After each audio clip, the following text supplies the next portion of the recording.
de nos pensées inconscientes. Bon. Cela veut dire quoi?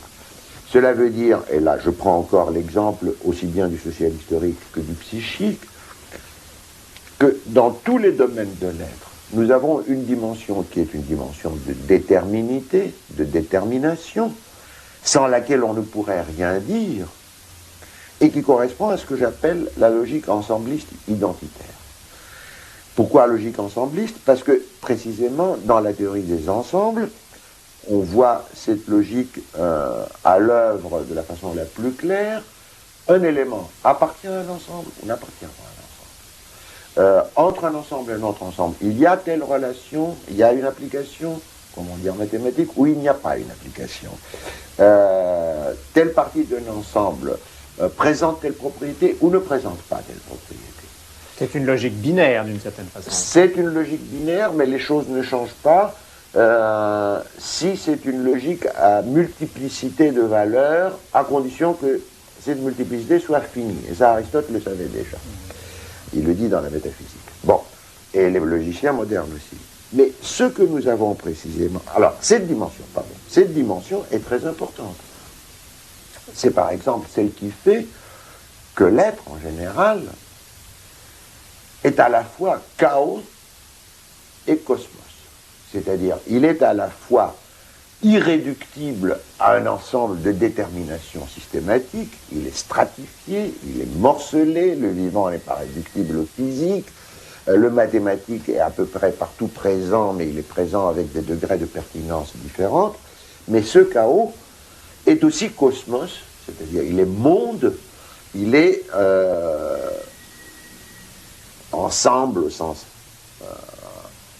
abusif du terme, de processus, d'objets, etc., qui présentent une certaine organisation dont le déroulement est jusqu'à un certain point prévisible, sans quoi nous ne pourrions pas vivre, etc. Qui présentent donc des identités localisables. Qui présentent localement, qui présentent d'abord le moment de l'identité un peu partout, parce que s'il n'y avait pas ce moment de l'identité, nous ne pourrions rien dire.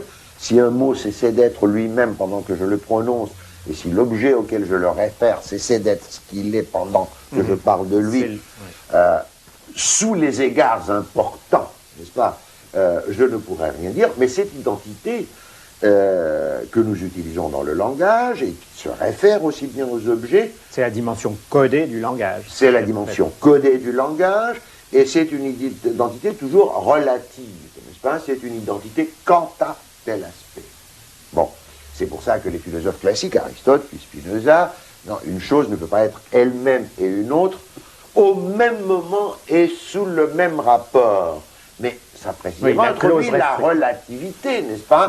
Étant donné que le moment, finalement, je ne sais pas, il est sécable indéfiniment, et étant donné qu'il y a une multiplicité des rapports sous lesquels on peut regarder une chose, nous sommes toujours obligés de spécifier sous quel rapport nous parlons d'une chose quand nous disons qu'elle est identique à telle autre chose ou qu'elle est semblable à telle autre chose, n'est-ce pas? Et cette dimension est là, elle est partout, elle est toute puissante en mathématiques, par exemple. Enfin, pas toute puissante, c'est une mauvaise expression. Enfin, elle se déploie en mathématiques. Omniprésente, oui. Elle est omniprésente, elle est utilisée en physique, elle est même utilisée en sociologie. Si je parle d'économie ou si je parle des transports urbains, je sais que le métro partira à telle heure, qu'il y a tant de métros par jour, etc. Et c'est donc aussi une condition de la pensée technique. C'est une condition de la vie sociale. Et l'autre dimension, donc, c'est ce que j'appelle la dimension magmatique, parce que l'être est un magma, et la dimension qui n'est pas réductible à cela, et peut-être on peut le comprendre le plus facilement en prenant une création humaine comme la musique, n'est-ce pas? Il ne peut pas y avoir de musique sans arithmétique. C'est absolument clair. Et quand Bach écrit une fugue, il calcule tout le temps. Cependant, la fugue, c'est pas ce calcul. Et une œuvre musicale, et même la plus échevelée ou la plus romantique, Chopin par exemple, la quantité de logique qu'il y a dans une ballade de Chopin est absolument incroyable. Et c'est même une logique qui n'est pas consciente pour Chopin, qui est incorporée dans sa pensée musicale ou dans le mouvement de ses doigts s'il improvise, etc. Et en même temps, il y a autre chose. C'est autre chose, ce qui fait vraiment la musique, je ne peux pas le réduire à la dimension logique, mathématique, arithmétique, qui est quand même toujours là, de même que je ne peux pas réduire un grand tableau à la géométrie des figures. La géométrie des figures est une chose, le tableau lui-même c'est une autre chose, et la sensation esthétique et plus qu'esthétique qu'il me produit, comme une grande musique, c'est tout à fait autre chose. Il y a donc ces deux dimensions dans l'être toujours. Il y a la dimension identitaire d'un côté qui nous permet quand même de vivre et de parler à la dimension, sur la dimension ensembliste, la dimension code du langage. Et il y a la dimension proprement créatrice, la dimension magmatique, qui est irréductible à la logique et qui pose chaque fois les, si on peut utiliser la métaphore, les axiomes, les principes, les formes, à partir desquels aussi un travail logique devient possible.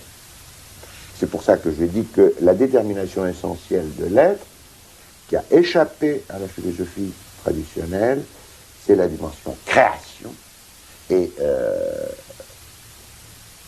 si on parle création, on parle évidemment aussi du temps. Je veux dire par là que la liaison intime qu'il y a entre l'idée de l'être et l'idée du temps ne peut être élucidée que si on introduit l'idée de création. L'être est temps, EST. Pourquoi?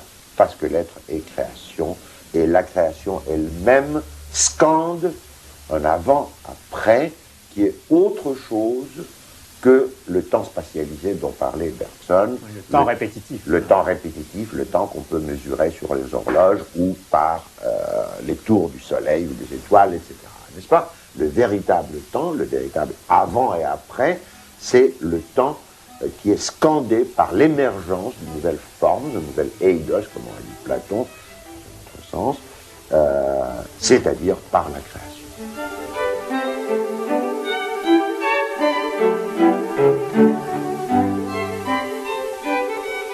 Monsieur Castoriadis, le monde dans lequel nous vivons, c'est-à-dire ce qu'on peut appeler le monde contemporain, comme n'importe quel monde social, il est fondé sur un certain nombre de significations imaginaires. Est-ce qu'on peut définir cette notion de signification imaginaire et quelles sont les significations imaginaires de ce monde contemporain? Qu'est-ce qui tient la société contemporaine ensemble? Je parle des sociétés dites développées, disons des sociétés riches et libérales. Quand on passe à travers toutes les couches superficielles, on voit qu'il y a une tendance, une poussée de cette société qui est en même temps sa norme, sa valeur, et qui est supposée donner sens à toutes les activités, les orienter, les justifier. Qu'est-ce que c'est cela? Marx parlait de l'accumulation indéfinie du capital. On peut élargir. Il y a l'idée de l'expansion indéfinie des forces productives. Mais il n'y a pas seulement l'expansion indéfinie des forces productives, il y a aussi une expansion indéfinie de la consommation qui apparaît. Mais derrière cela, il n'y a pas seulement les forces productives de la consommation, c'est l'idée d'une maîtrise, et d'une maîtrise qui se veut rationnelle. Bien entendu, la naissance de cette idée est un processus très complexe. On ne peut pas le ramener à la philosophie, mais simplement pour fixer les idées, comme on dit en mathématiques, on peut se rappeler qu'au XVIIe siècle, on a déjà les deux grands philosophes qui expriment de façon programmatique cette signification imaginaire du capitalisme. C'est Descartes et c'est Leibniz. Descartes, connaître pour devenir maître et possesseur de la nature. Si on s'arrête une seconde pour réfléchir sur cette phrase, on est étonné, n'est-ce pas, parce qu'elle est carrément absurde. Comment pourrait-on devenir maître de la nature? Est-ce que dans le programme, il y a l'idée qu'on va inverser le sens de la rotation de la galaxie, par exemple? N'est-ce pas? Bon. On ne pourra jamais être que pseudomètre d'une petite parcelle de la nature. Et en même temps, Leibniz, pour lequel tout doit être rendue calculable, pour laquelle Dieu lui-même a créé le monde en calculant. C'est un immense calcul d'optimisation, de maxima et de minima, etc. Bon. Mais en réalité, il y a aussi toute une série d'autres processus qui se déroulent avant même Descartes, avant Leibniz. Il y a une tentative de rationaliser, par exemple, l'entraînement de soldats que déroule par